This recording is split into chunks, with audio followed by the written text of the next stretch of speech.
Baik, nah pada malam hari ini kita akan bersama-sama melihat mengenai tujuan hidup Kristiani, ya.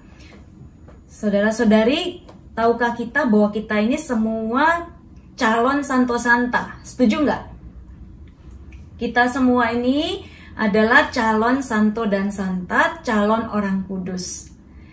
Ada yang targetnya masuknya bukan ke surga, ada nggak yang targetnya itu bukan ke surga? Saya yakin kita semua itu punya cita-cita nantinya bersatu dengan Tuhan dalam kedamaian abadi, kan? Berarti itu namanya kita orang kudus, hanya orang kudus yang masuk surga, ya. Nah, kalau kita tahu tujuan hidup kita di dunia ini apa, maka Tuhan itu akan lebih mudah membimbing kita untuk sampai pada rencananya untuk masing-masing dari kita. Jadi semua dari kita itu kan pasti ada di dunia ini dengan satu maksud yang mulia dari Tuhan. Tidak ada satupun orang yang hidupnya itu sia-sia, nggak ada gunanya dilahirin di dunia, itu nggak ada. Jadi Tuhan itu punya rencana untuk setiap anak-anaknya, ya. Oleh sebab itu, pada malam hari ini kita mau bersama-sama melihat secara umum tujuan hidup kita ini apa. Dan dengan itu kita akan bisa menghayati panggilan hidup kita masing-masing, baik di dalam keluarga, di pekerjaan kita, juga di pelayanan di komunitas kita. Aku ini ada di sini ini untuk apa sih? Dan bagaimana aku dapat melaksanakan apa yang menjadi rencana Tuhan dalam hidupku? Nah, mudah-mudahan setelah sesi ini selesai, setelah kita juga diskusi, kita semua punya suatu pencerahan akan apa yang Tuhan kehendaki untuk aku lakukan, ya, di dalam hidupku. Baik, saudara-saudari yang dikasihi Tuhan, saya menikah ini 27 tahun, ya. Jadi tahun ini 27 tahun. Di awal pernikahan saya itu orang yang sangat ambisius. Saya pengen jadi wanita karier yang sukses.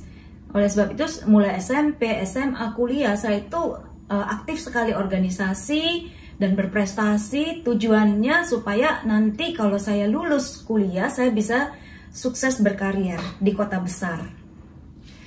Tapi ternyata saya kan menikah, ya. Waktu itu suami saya beda 10 tahun dengan saya. Saya pikir oke, nanti setelah menikah saya akan kuliah lagi S2 dan saya akan bekerja, begitu menurut saya. Ternyata setelah menikah suami saya tidak mengizinkan saya untuk kuliah lagi, apalagi bekerja. Karena suami saya punya pekerjaan sendiri, dan waktu itu setelah menikah saya pindah ke kota kecil. Tadinya di Surabaya. Nah, pada waktu itu saya merasa tercabut, ya, dari akar. Karena mulai SMP, SMA, kuliah di Surabaya saya aktif, orang banyak kenal saya banyak prestasi. Ternyata setelah menikah pindah ke kota kecil dengan orang-orang yang tidak kenal saya. Nah, waktu itu saya merasa frustrasi banget dan saya bilang sama suami saya tuh pengen kuliah lagi, tapi nggak boleh. Nah, jadi hidup saya itu 5 tahun pertama itu seperti neraka karena saya pikir nggak ada gunanya lagi saya hidup karena tanpa S2, tanpa karier, tanpa prestasi, saya ini hidup saya nggak ada artinya. Waktu itu saya mulai ikut KTM, ya, dan saya doa tiap hari, baca kitab suci, tapi tidak otomatis saya bisa mengatasi ambisi-ambisi saya yang belum terpenuhi. Sampai suatu hari, jadi ketika itu saya udah ngotot terus nih sama suami untuk saya bisa kuliah lagi, dan akhirnya suami ngalah karena saya ngotot terus dan kami sering bertengkar. Lalu pada waktu itu saya udah ngambil formulir mau kuliah lagi nih S2 di Surabaya, ngambil psikologi. Ternyata saya tes, saya tuh hamil ternyata. Waduh, akhirnya saya pikir ya udah kalau saya hamil saya akan tunda dulu lah kuliahnya setelah anak saya lahir. Karena saya tuh nggak mau jadi orang yang ketinggalan, ya. Saya tuh pengennya jadi nomor 1, pengennya sukses gitu kan. Jadi kalau saya harus hamil sambil kuliah pasti akan tertinggal. Jadi akhirnya saya setelah anak saya lahir 3 bulan, saya tuh ngotot lagi sama suami mau kuliah. Setelah itu saya ambil lagi formulir. Ternyata waktu saya mau masukin formulir itu ada seorang imam datang ke rumah cerita kiri kanan, wah dia punya temen kuliah lagi waktu anaknya masih kecil. Dan ternyata dia tuh frustrasi. Wah waktu itu romonya pulang, saya tuh masuk kamar, saya marah sekali sama Tuhan. Tuhan masa sih aku ini mau kuliah aja, nggak bisa terus. Dan saya sebenarnya marah banget tuh sama Tuhan. Pada waktu itu memang ada kitab suci di meja dan saya buka, saya baca, pas carilah hikmat yang dari Tuhan karena hikmat manusia sia-sia. Wah itu benar-benar firman yang mengubah hidup saya ya. Jadi benar-benar seperti selubung yang menutupi mata hati saya, pikiran saya untuk melihat apa rencana Tuhan dalam hidup saya. Itu selubung itu seperti diangkat. Tadinya saya itu melihat keluarga saya, suami saya itu sebagai penghalang untuk ambisi dan cita-cita. Tapi akhirnya firman itu sungguh-sungguh membukakan dan membuat saya mengerti apa tujuan hidup saya yang Tuhan mau, yaitu untuk melakukan kehendak-Nya. Dan pada waktu itulah saya mulai mengalami damai ya. Dan dekat rumah di Malang itu ada STFT, Sekolah Tinggi Filsafat Teologi, tempatnya sekolah para romo kan, para frater calon imam. Dan saya tuh tahu bahwa ternyata awam boleh kuliah di situ. Saya bilang sama suami, saya mau kuliah situ, dan ternyata suami saya izinkan. Ketika saya akhirnya tunduk pada apa yang Tuhan mau dan mengerti kehendak Tuhan buat saya, akhirnya suami saya juga diubah ya. Tadinya keras sekali, akhirnya sekarang dia juga mendukung untuk pelayanan. Nah, Bapak Ibu Saudara-saudari, kita semua begitu dikasihi Tuhan ya. Jadi dia ingin kita itu mengenal tujuan hidup kita yang sesungguhnya, supaya hidup kita itu mengalami damai, berarti bersatu dengan Tuhan, baik di dunia ini sekarang dan nanti kelak di kehidupan kita yang abadi. Nah, itulah panggilan kita sebenarnya semua. Dari kita dipanggil untuk menjadi kudus, kata Gereja Katolik. Jadi Konsili Vatikan kedua dalam Lumen Gentium itu menegaskan bahwa semua orang, siapapun yang sudah dibaptis itu dipanggil untuk menjadi kudus. Ya. Jadi kita semua ini dipanggil untuk menjadi kudus, tidak terkecuali, ya.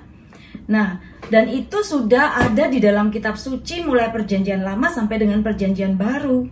Kalau kita lihat bahwa panggilan kita adalah untuk menjadi umat Allah yang kudus, ya.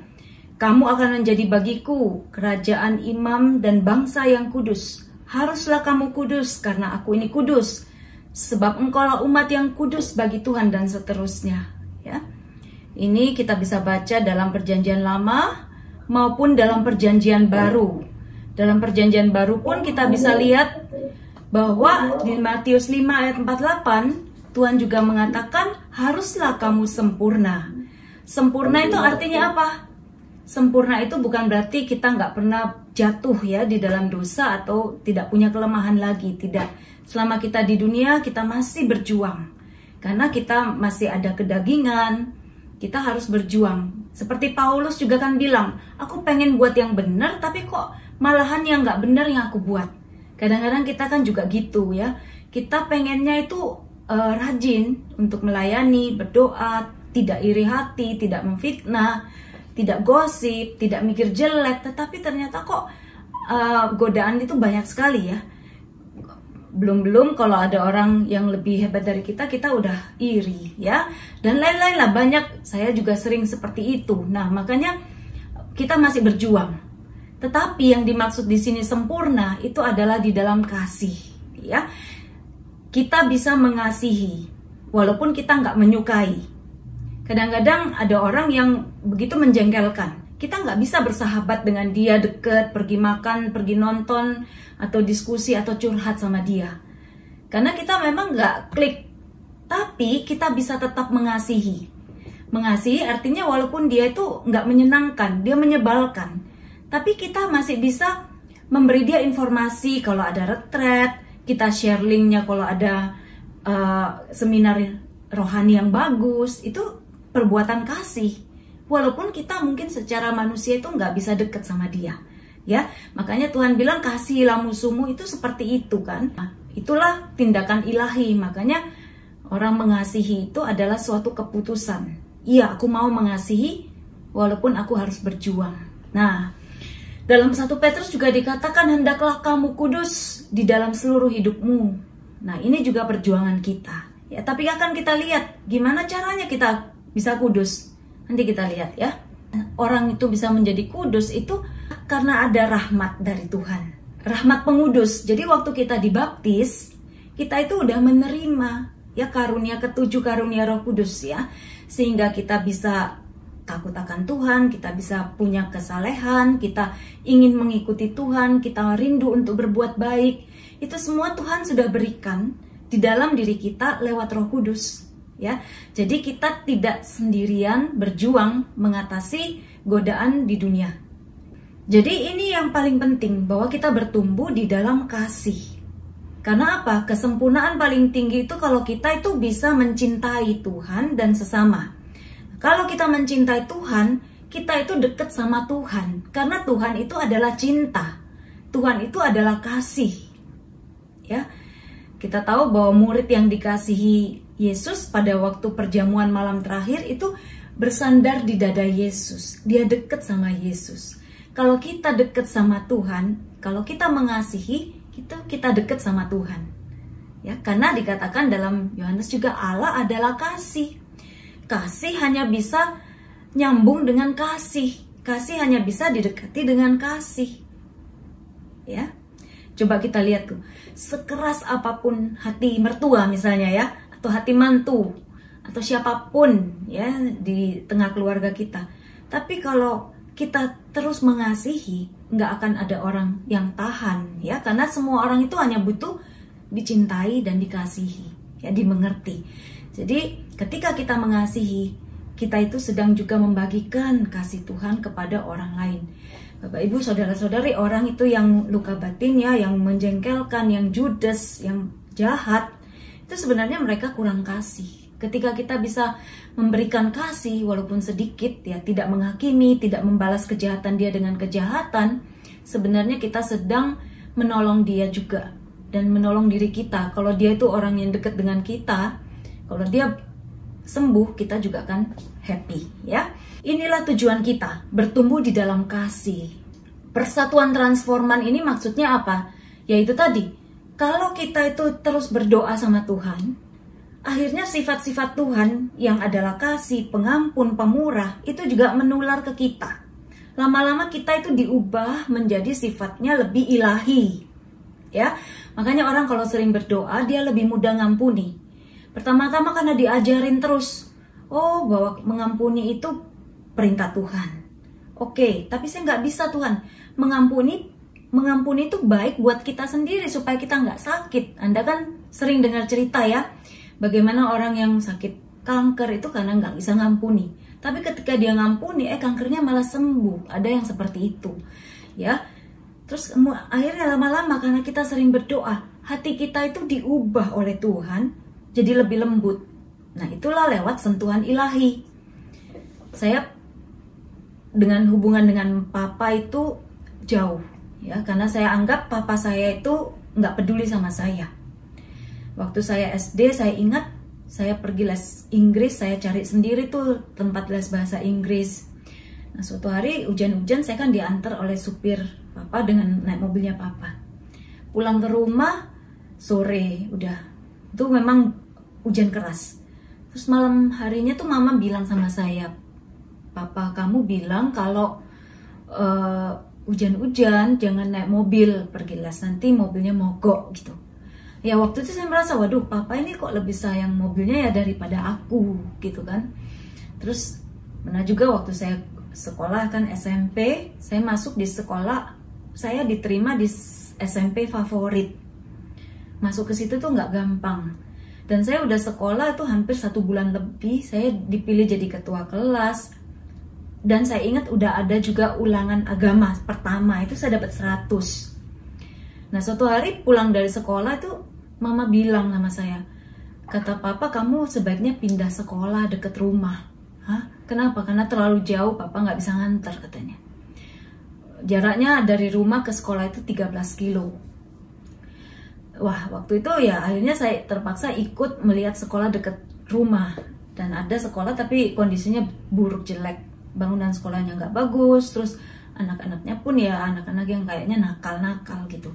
Tapi karena disuruh ya saya ngikut, saya coba sekolah, masuk ke situ 1 minggu saya nggak tahan.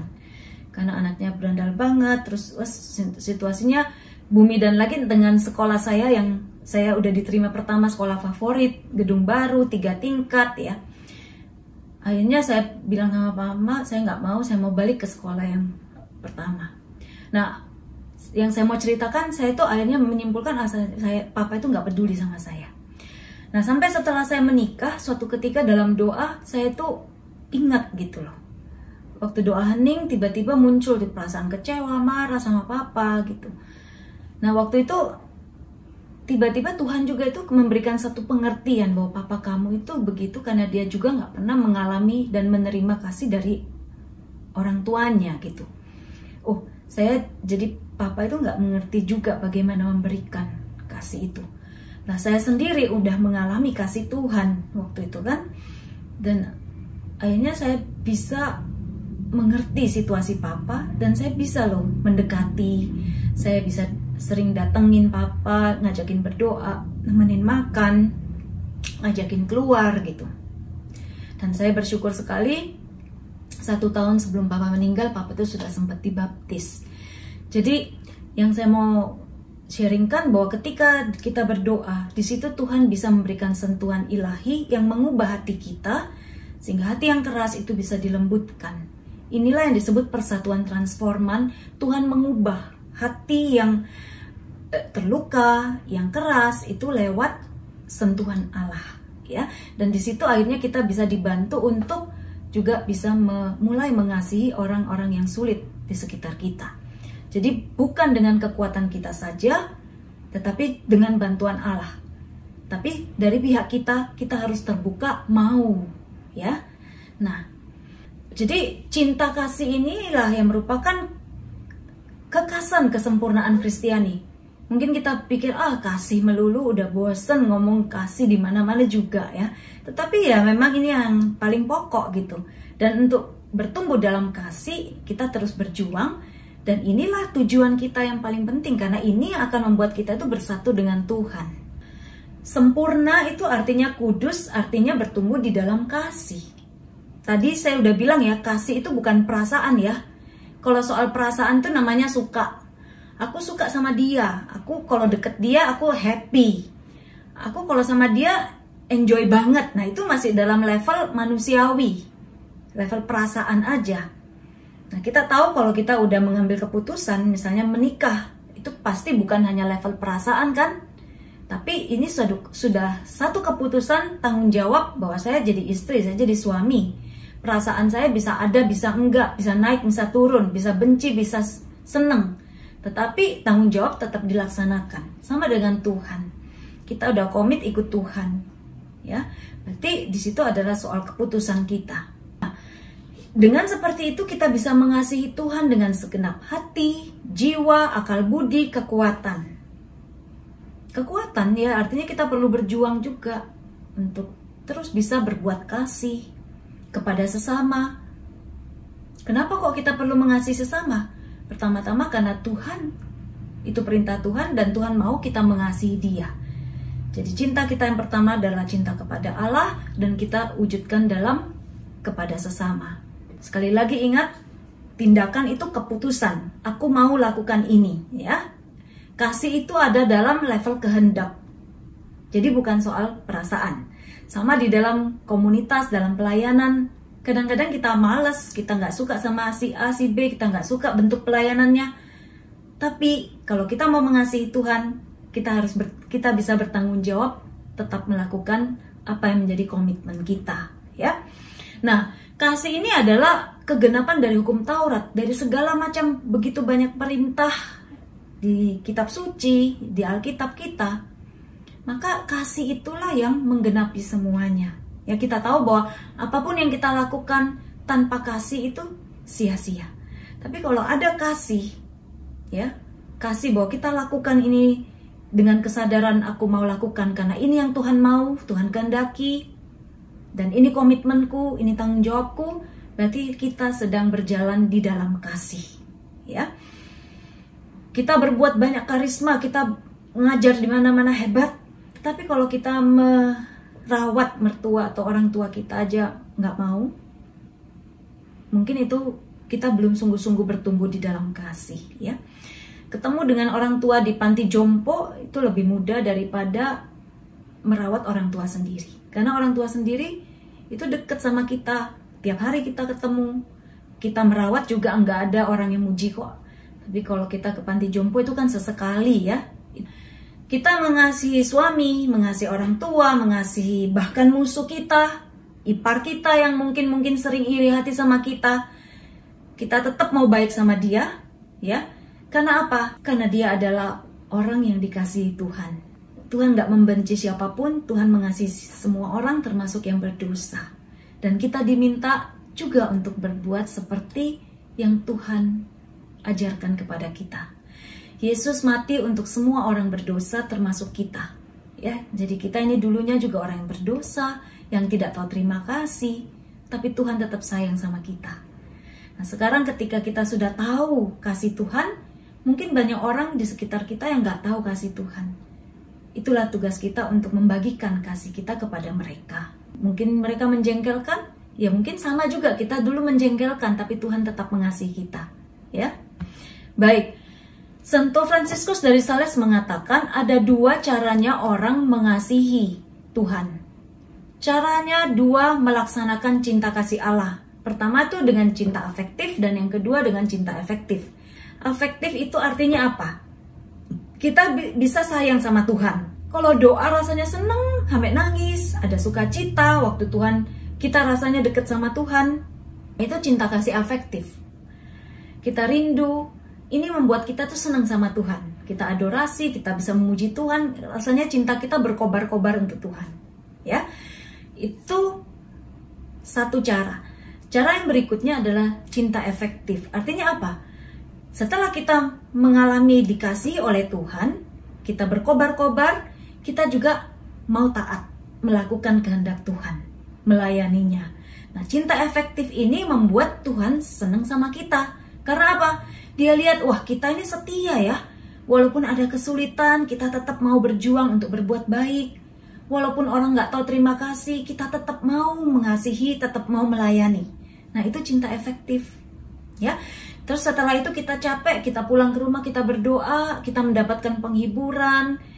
Firman Tuhan itu hidup buat kita disegarkan, kita dikuatkan lagi, kita bisa mengasihi Tuhan. Itu cinta afektif. Persatuan dengan Allah itu yang mengubah jiwa. Tadi sudah ya. Kemudian jiwa akhirnya menghendaki apa yang Tuhan kehendaki. Akhirnya kita itu nggak susah-susah. Tahu-tahu itu mau loh ngampuni. Kita tahu-tahu berdoa, karena Tuhan itu menggerakkan kita, terus kita tuh nurut sama Tuhan. Walaupun awalnya ngantuk ya.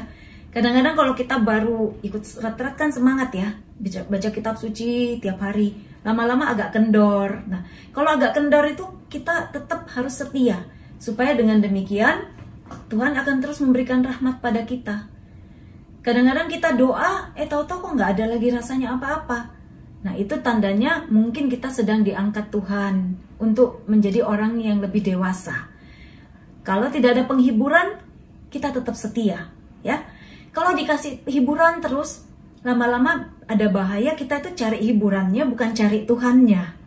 Makanya kadang-kadang ada kekeringan ya, supaya cinta kita itu dimurnikan. Akhirnya kita semakin gampang mengikuti apa yang Tuhan mau. Itu karena jiwa kita sudah mulai diubah oleh Tuhan. Seperti kata Paulus, aku hidup tapi bukan lagi aku, tetapi Kristus yang hidup di dalam aku. Ya, nah betapa bahagia kan kalau akhirnya kita itu dengan sukarela, sukacita bisa mengikuti kehendak Tuhan.